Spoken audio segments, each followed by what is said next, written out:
back to the IPA Academy. I am Scott Hargreaves, Executive Director of the Institute of Public Affairs. It's my great pleasure today, having already spoken to you about the work of the IPA, our mission for freedom and the Australian way of life, to today be talking about economics and its vital role in your life and all in pursuing all of the ideas that you have for making a better life for yourself, for your family, for your communities and for Australia. I don't expect you all to be economists now or in the future, but there is something very special in the economic way of thinking that any citizen, and we heard this morning about Pericles' oration, any citizen in a democracy, there are some basic things about economics that any citizen should understand if they're going to engage in public life. So I've been thinking a lot about what is economics. And you'll note, by the way, I don't normally include the degrees there, but you'll note that they're not specifically in economics. I only formally studied economics in my undergraduate degree, in my BA.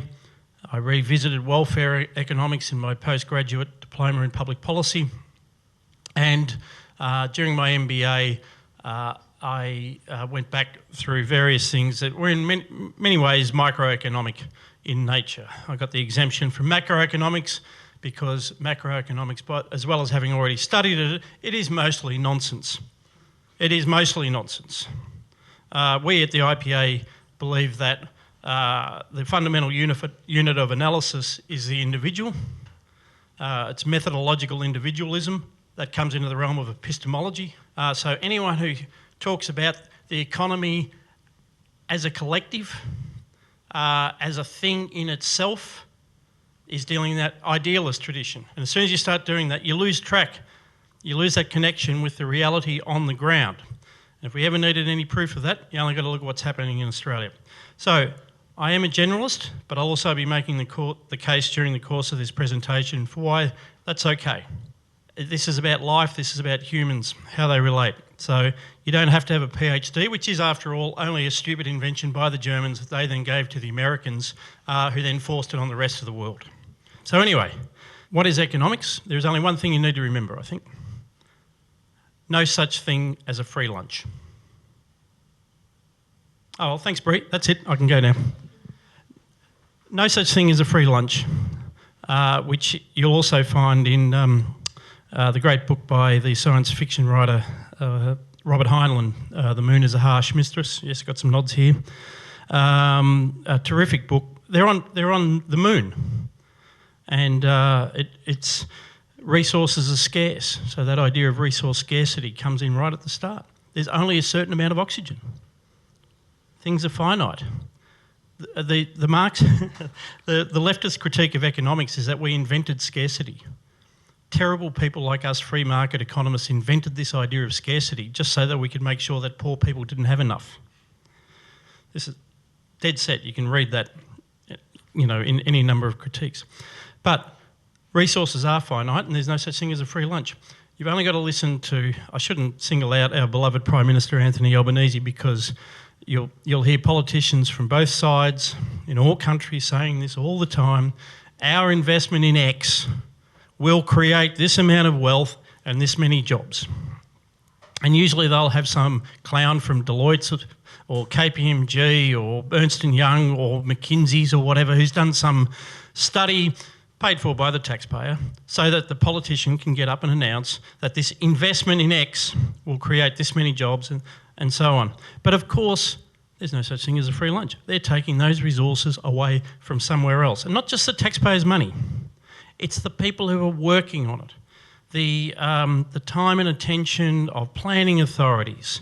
Even to take a simple example in Victoria, Victoria and Queensland are both badged, because the state parties talk. They talk about the big build. Does any other state have a big build? No, just Victoria and Queensland. So you get something like the suburban rail loop, which is costed, well, they don't even have costings, but anyway, to the extent that they say that if we spend $100 billion, it's going to create all this. And they're already working on it. And it's already sucking the resources out of the rest of the economy. You might have heard, maybe you already own an investment property, in which case good luck to you, but you might have heard other people talking about try and get a tradesman to work on your house or an investment property or a small business or any darn thing. They're all involved in these government big builds. Resources are taken away to do certain things. Now, it doesn't mean don't do these things. It just means never forget there's no such thing as a free lunch. Every time you decide to tax someone, you're taking away resources from them and the productive opportunity that they might have pursued with that capital. And that takes us into the realm of opportunity cost. And that, of course, is one of the central to our thinking, which is as the burden of government grows through taxation, it's not just that libertarians, any libertarians in the room, what do we say about taxation? It's theft. Taxation is theft. So absolutely, a moral statement, and a strongly moral statement. Now, you don't actually have to agree with that to start to, because that's, again, we're up here, we get down into the realm of the empirical. The more government takes in taxes, the less that is available to humans. And that starts to fail on two grounds. The first of all is consumption. And this is, after all, the purpose of all of our endeavours individually and, as a species. We're here to live, surely.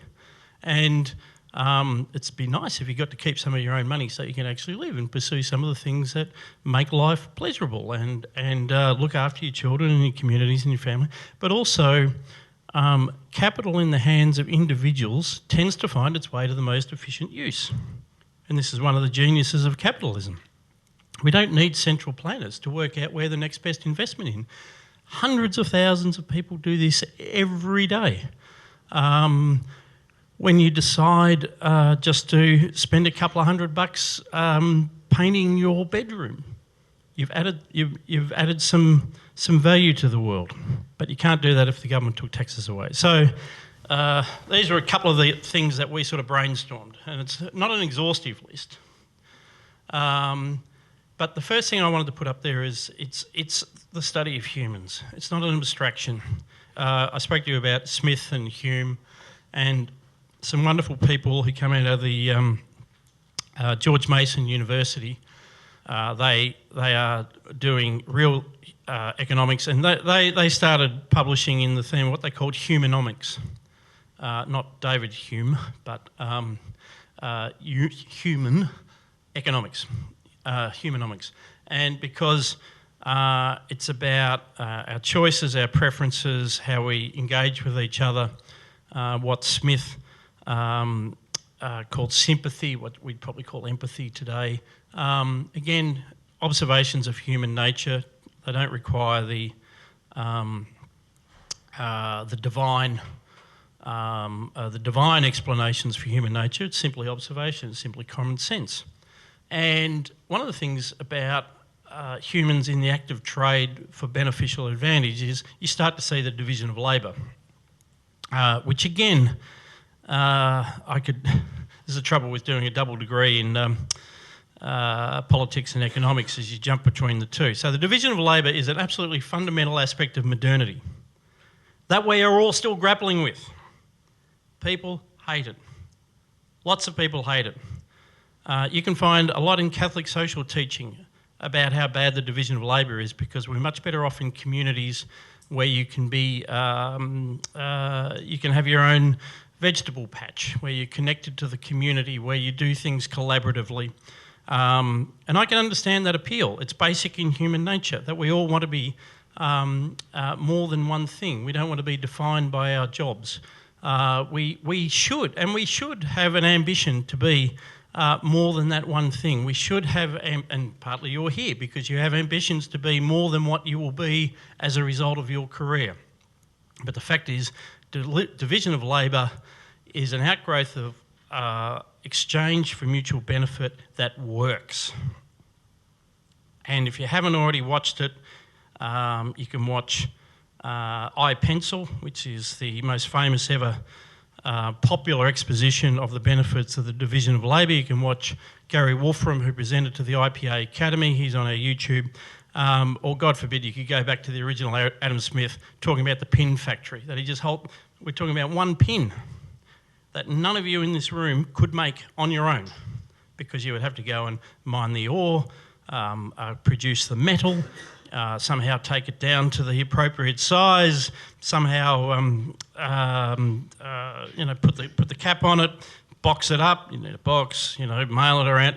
No human can do this, or certainly not efficiently. Marx wrote extensively about it, again, how this capitalist plot of the division of labour was alienating man from himself. And in the revolution, we will once more be reunited with our whole self. You can be a Mozart in the morning and something else in the afternoon, I forget. Anyway, I mentioned Jevons and the marginal thing. So, who likes bananas? Right. So you'd eat a banana. Yep. Would you eat a second one? Sure. Third one? Maybe not. Maybe not. Yeah. Fourth one? Ever eaten 4 bananas in a row? No.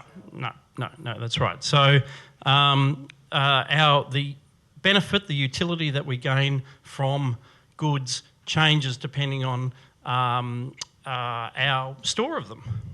So if I've got 4 bananas and you've got 2 cheese danishes, I'll probably say, well, what about, you give me one of those danishes, and no, you don't have a cheese danish, blueberry danish. We'll swap.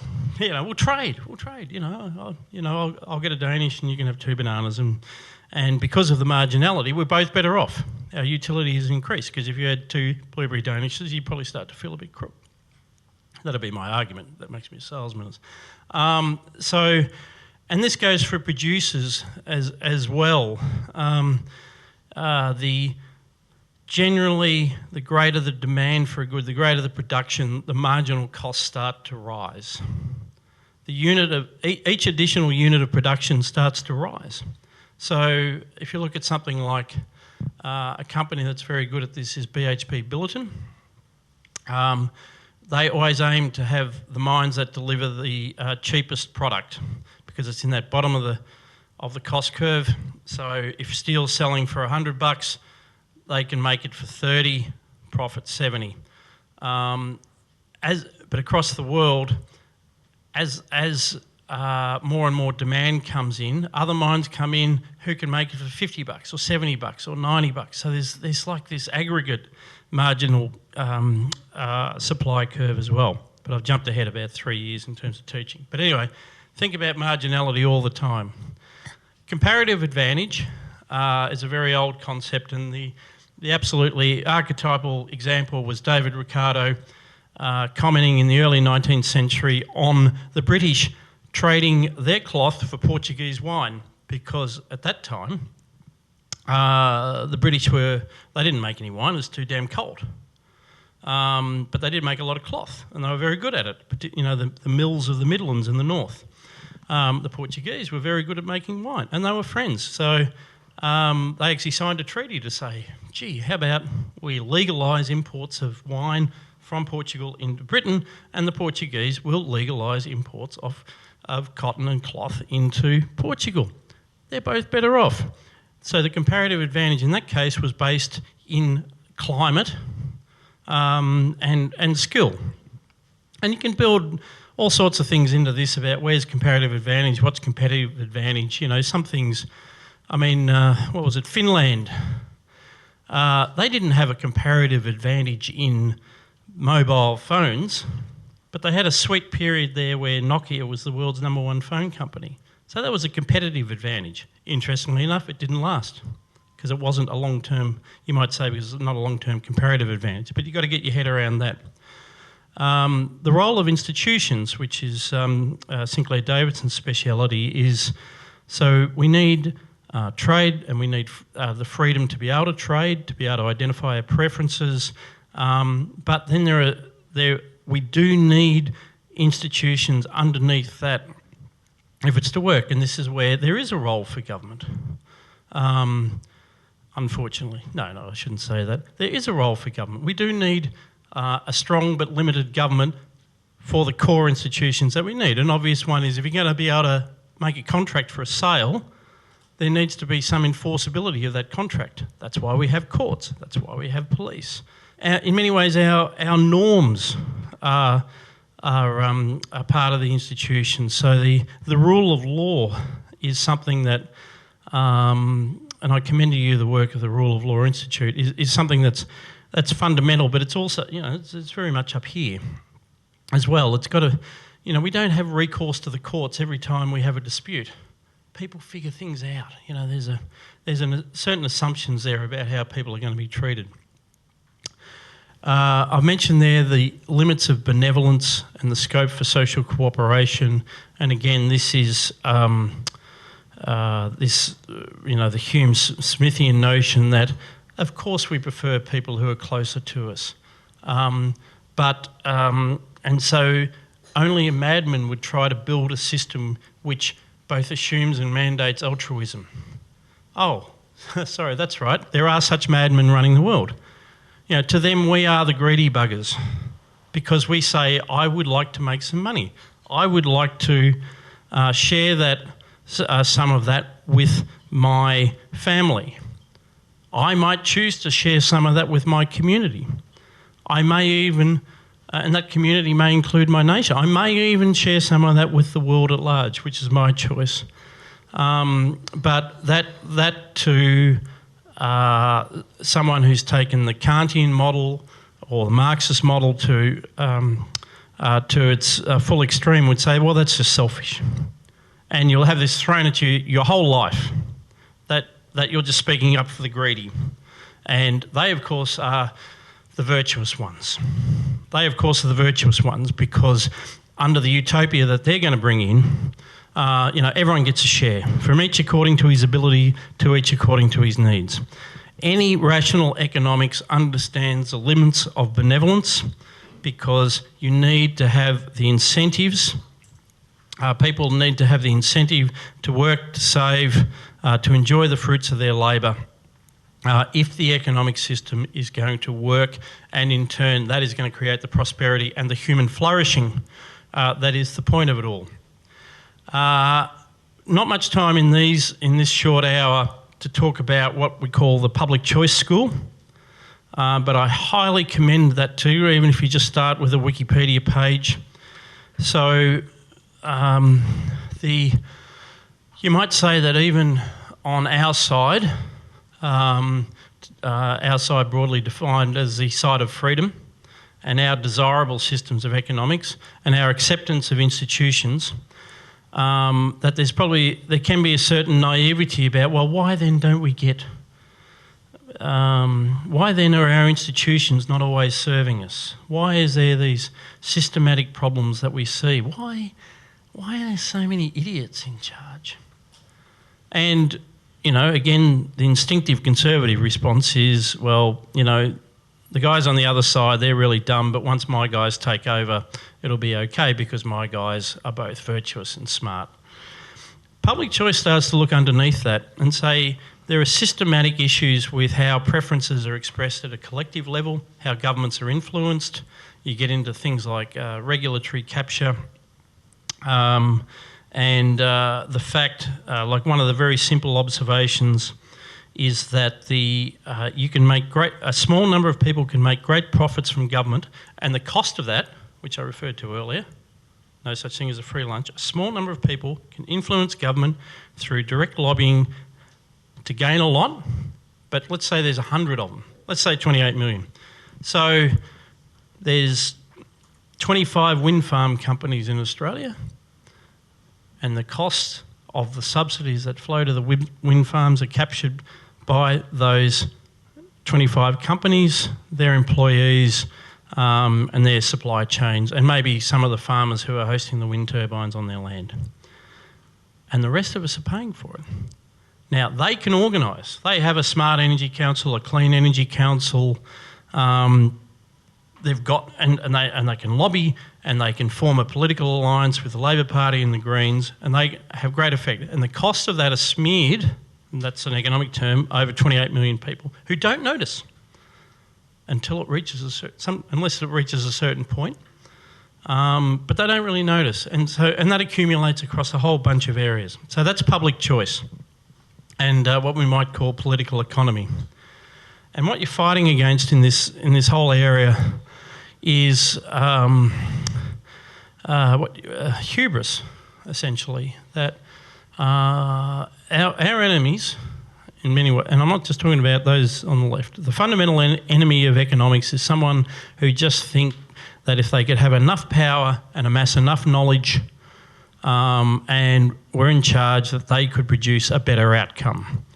And this is why Friedrich Hayek, hallowed be his name, said the curious task of economics is to demonstrate to men how little they really know about what they imagine they can design.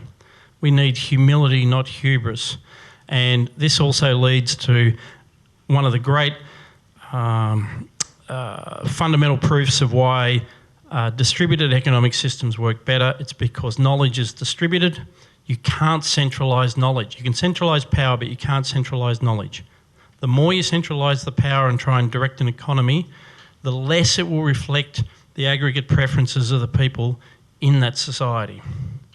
Our arguments against central planning are not that we can't build a computer big enough, are not that, because then it's like, well, maybe AI will come along. You know, there's a lot of science fiction novels which have supercomputers which purport to direct every aspect of life because it delivers a better outcome. In fact, I think there was one in Moon is a Harsh Mistress as well. But it's a fundamental epistemological problem that no system can capture all the knowledge in an economy and deliver a better outcome. So that's why we have to be free, quite apart from all the reasons why we should be free, which we can discuss on at length, but you can't central plan. So I've talked a little bit about supply and demand. We are the people who demand, obviously, because we want to consume, and there's nothing wrong with that. As an aside, one of the things that centrally planned economies do, both fascist and communist, is they don't rate consumption. I think China's sitting at about 35% of its economy goes into investment. They're actually over-investing. It's not a specifically communist thing. It's actually about something that happens when you have the levers of power and you're not democratically accountable. You don't have to let people spend any money. You can just say, oh, we'll take it and invest it. And they invest it in shit, which is why you got these cities of high-rise towers with no people in them. You got trains to nowhere. And every time the economy blips, oh, we need more investment. It's a little bit like Victoria. You know, they've only borrowed $200 billion. They think if we can just borrow $200 billion more, we'll be okay. So supply and demand, exchange and trade, and these are basic human things.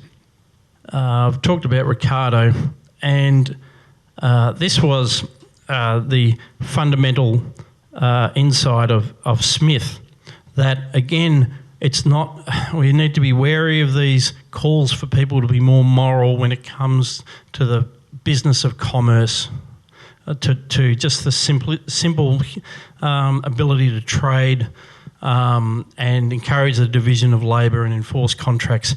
That, he said, it is not from the benevolence of the butcher, the brewer or the baker that we expect our dinner, but from their regard to their own interest. And it's not exactly what he meant by the invisible hand, but this is what's frequently thrown up. When people start talking about the invisible hand, it's usually a caricature of Smith.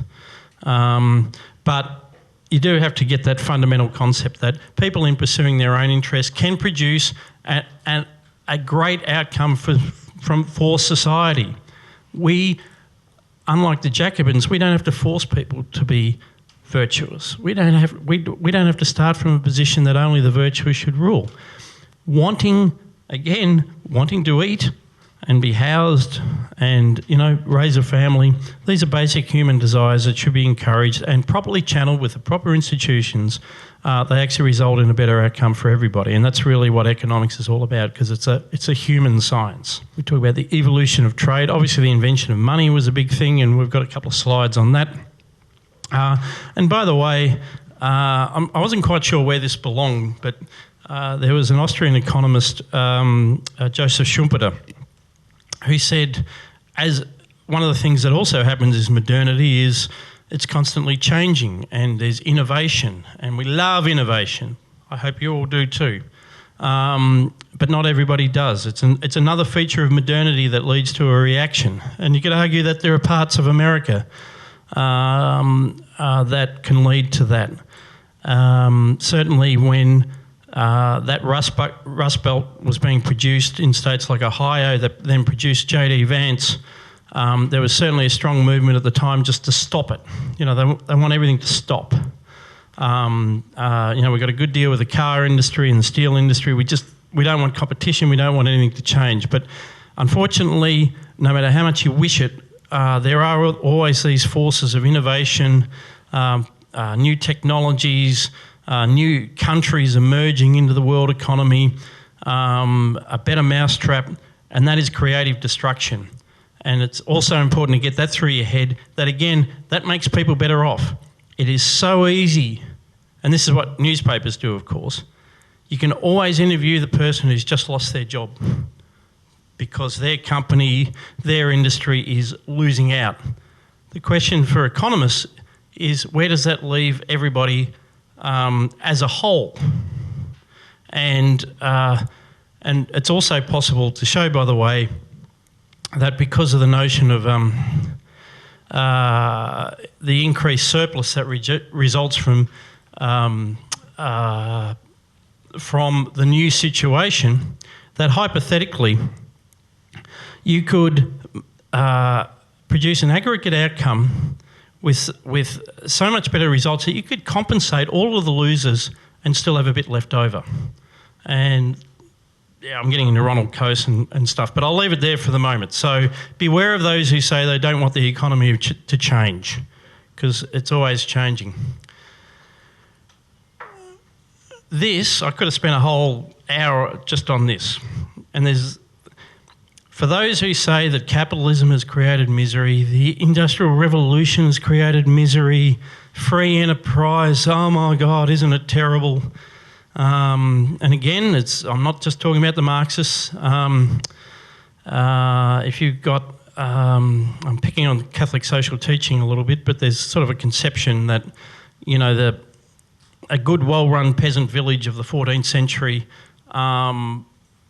had an organic conception of life where people had more meaning, produced bigger families, and were better off in a holistic sense. Now, the trouble with that is, well, it depends which part of the 14th century, because there's a small matter of the Black Death in the middle of it. Personally, I'm seeing my entire family killed by a plague, the sources of which I did not understand, is not my idea of a good time. And the thing to remember is that until about 1800, every civilization, country in the world was barely above the subsistence level that we'd had for 2,000 years. It was a world that a Greek or a Roman could have walked into and not been incredibly surprised or unable to cope. There were towns with craftsmen, and there were farms and latifundia with slaves, or serfs, beavering away. 1% of the population, probably less, actually had any kind of economic surplus whatsoever, and they were the guys who got to buy the armour and go around beating each other up. But most, it was poor, nasty, brutish and short. And then there are other charts that show this even more. Actually, it's better if you start sort of back here. And you just see this incredible takeoff. Deirdre McCloskey calls it the Great Enrichment. It started in Britain because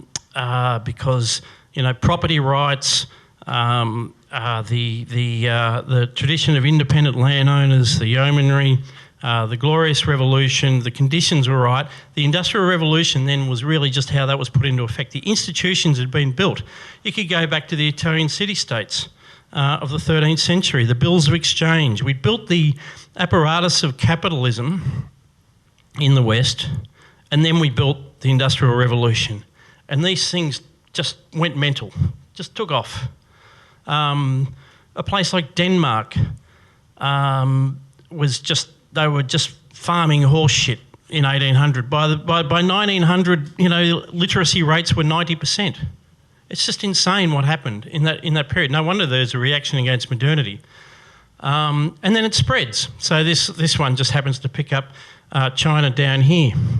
And it's been well said I'll remember the name of the book. The thing about the Chinese economy is not the miracle of its takeoff, it's the fact that it took until the 80s. It could have happened in the 50s, if not for Mao, whose understanding of economics was just deranged. Great leap forward, thank you. So I've written about this. So this then is a pathway. So obviously then you saw it in East Asia. We saw it to an extent in South America, the famous story that in 1900 Australia and Argentina were basically the two richest countries in the world.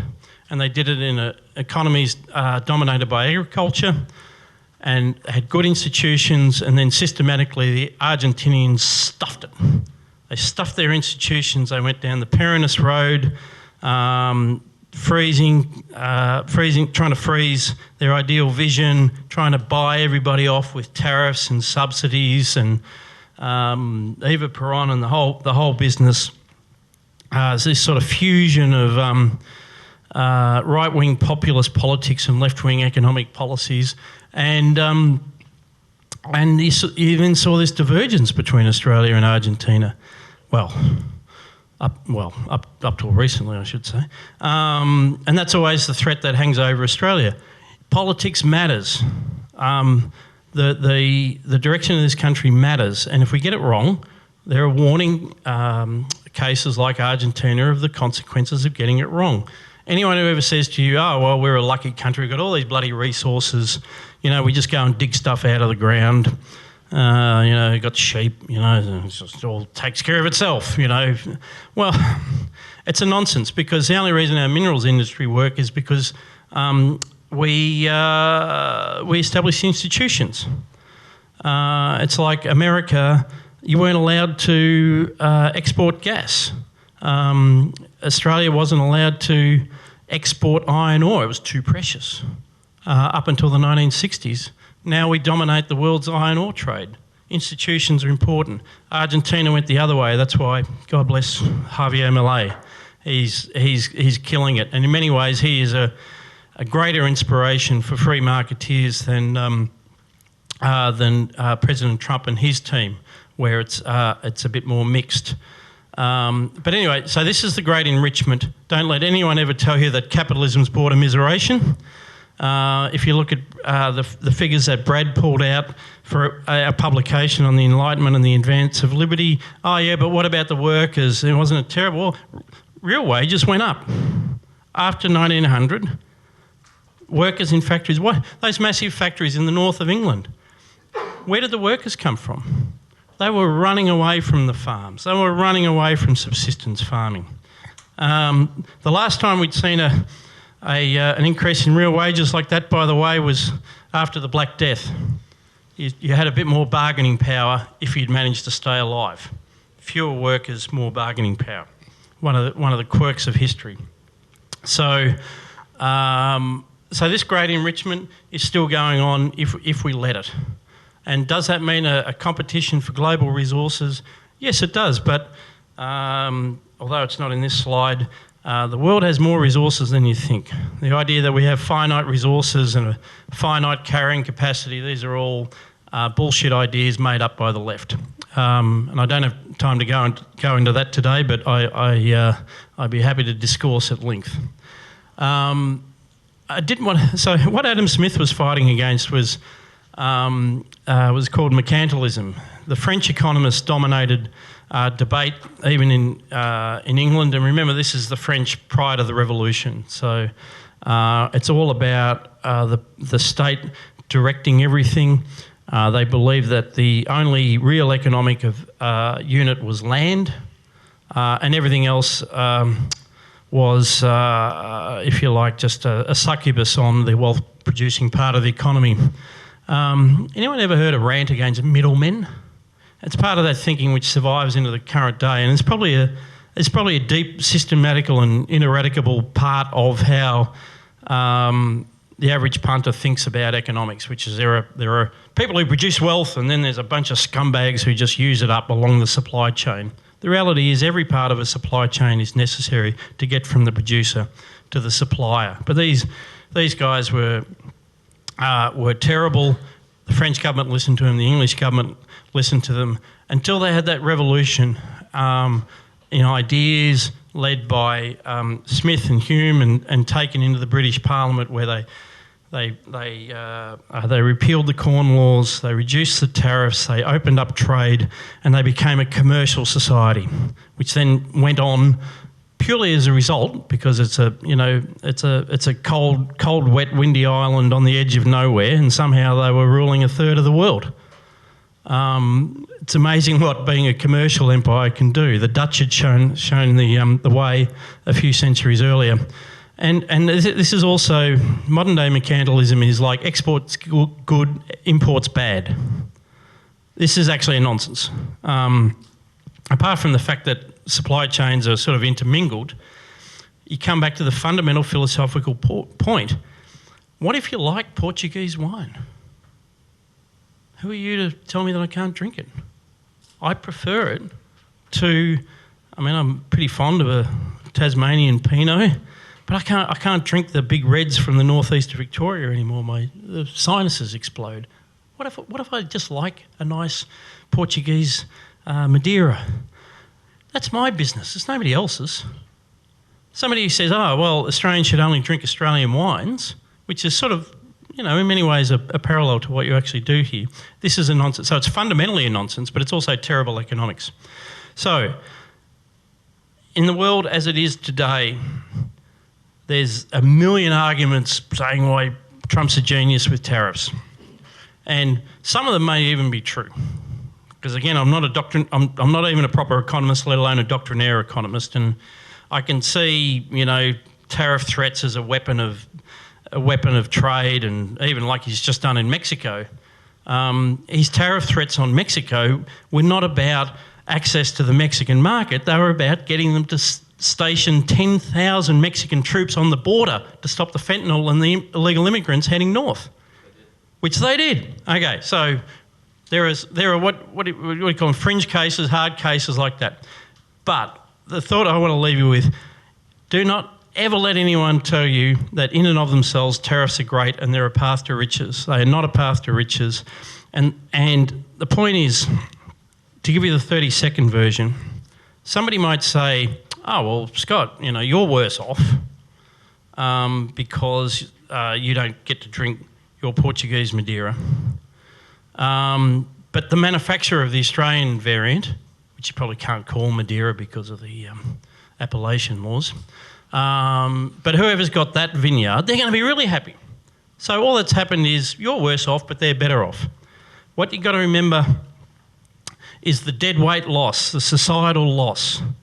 So the before state and the after state, the total economic welfare is not the same. You've actually reduced economic welfare. You have reduced my welfare by less than you've improved theirs. So it's not simply a matter of moving between producers and consumers. And a lot of the economic arguments, and this is where America's been so fascinating in its direction of economic argument over the last 10 years, is when the IPA was part of the free market revolution, advising governments, setting an agenda 40 years ago, it was really about the fundamental perspective was that of the consumer. And with Trump I think we've seen it go back to a much older notion, a 19th century notion that the hero is the producer and we have to look after the producers. So, as I say, I'm not doctrinaire, but it's like up to a point, but it does lead to deadweight losses. Central planning we've talked about, and I talk about a distributed market, subsidiarity, and this is the way information, so how does information flow through an economy? Through the price mechanism. And one of the fundamental things about economics and economic thinking, which is different to the technocrats, is the technocrats always want to know why. Why did the price go down? Why did the price go up? Why are there shortages here? Why are there shortages there? Who cares? The average businessman, businesswoman is so limited in what they actually know about anything. They're flat out just comprehending prices, but they do comprehend prices. If they're in an industry where energy costs have gone from 10% of their bills to 40% of their bills because of government policies, they're going to notice that and they're going to try and respond. And the first thing they'll do is they'll try and be more energy efficient and they'll do what they can, and then they'll reach the point where they say, well, I just can't survive like this. So price mechanisms is fundamental. And that's set reading at the end when you get a chance. It's a short essay by Hayek on the use of knowledge in society, and this is all about distributed knowledge. And this is the trouble with socialism, is apart from its moral imperfections, which I hope no one here needs too much convincing of, it's taking away the fundamental mechanism by which information flows through the economy. It's taking away the price setting mechanism. And so we don't live in a full-blown socialist economy, but we live in an economy where so many prices are set by the state, and to the extent to which the government sets the price, we are reducing the economic welfare of the country, a little bit like that last chart I showed. We lose. Some people win, and that's where the political economy, and it looks like they're winning. I'm not sure this is an exact example of what I'm talking about, but a classic example is in California. People have noticed that terrible fires, terrible tragedy, and then there's the inevitable newspaper reports, a lot of these houses were uninsured. Why were they unable to get insurance?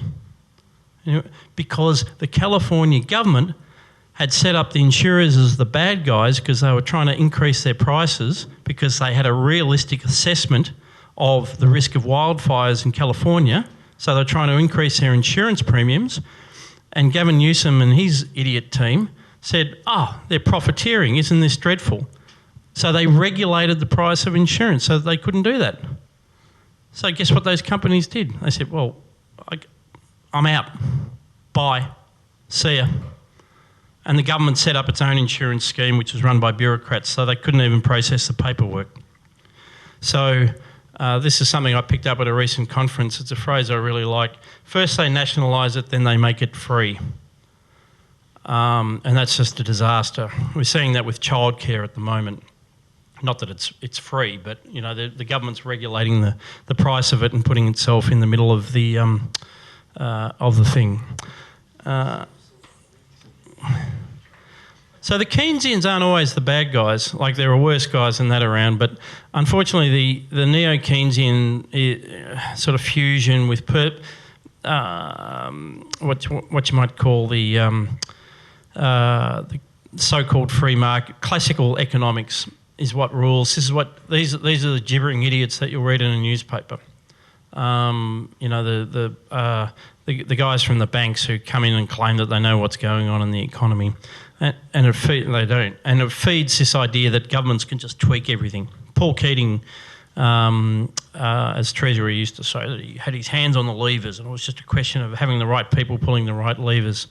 And but Keynes himself, for students of history, was fundamentally trying to save capitalism. And when he was talking about government stimulus packages. He really was thinking of things like the Great Depression, and he had this sort of strange idea around aggregate demand, which is, again, an abstract collective concept. But he said quite explicitly in the years afterwards that, this was every now and again governments would have to come along and just shove some money into the economy and reflate it.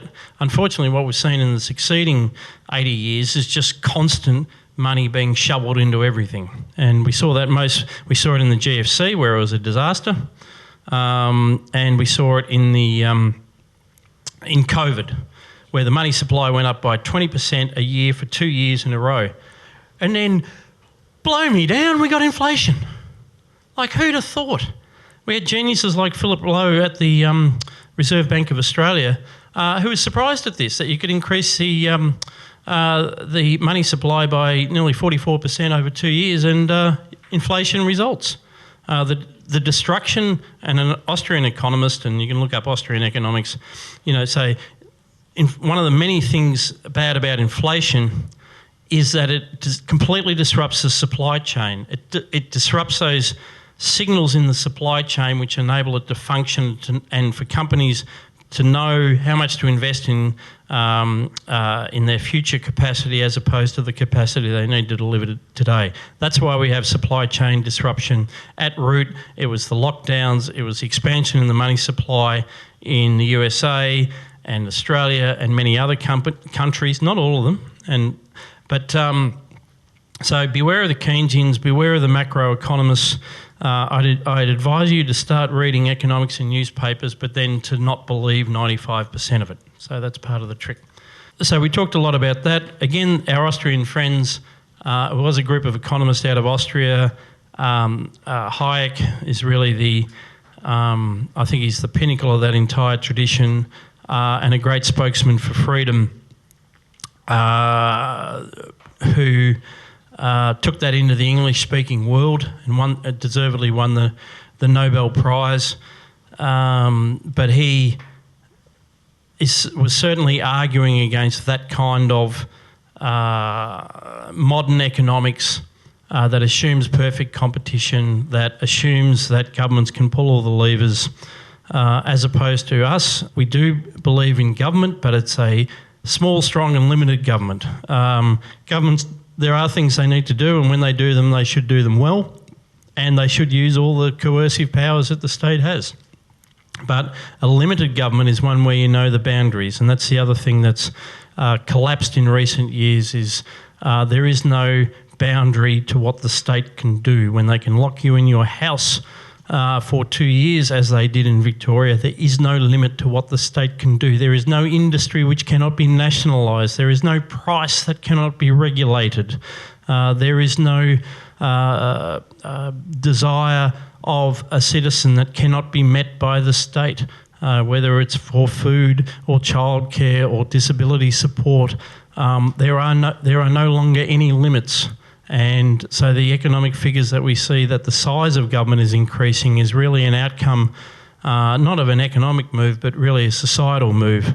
Again, economics is a human, the study of humans. It's humanomics, and that's an example. So do look at the numbers. But if we move from 25% of our GDP being spent on government to 28, 29%.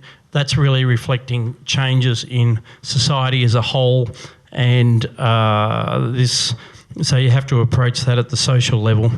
So what I'll do is I'll wrap this up here. As I say, this was a taste of economics by someone who's not a specialist in economics, but who I have been thinking about these things for a very long time, and I have the added advantage in my job of talking to very smart people. Thank you all. Thank you, Bree.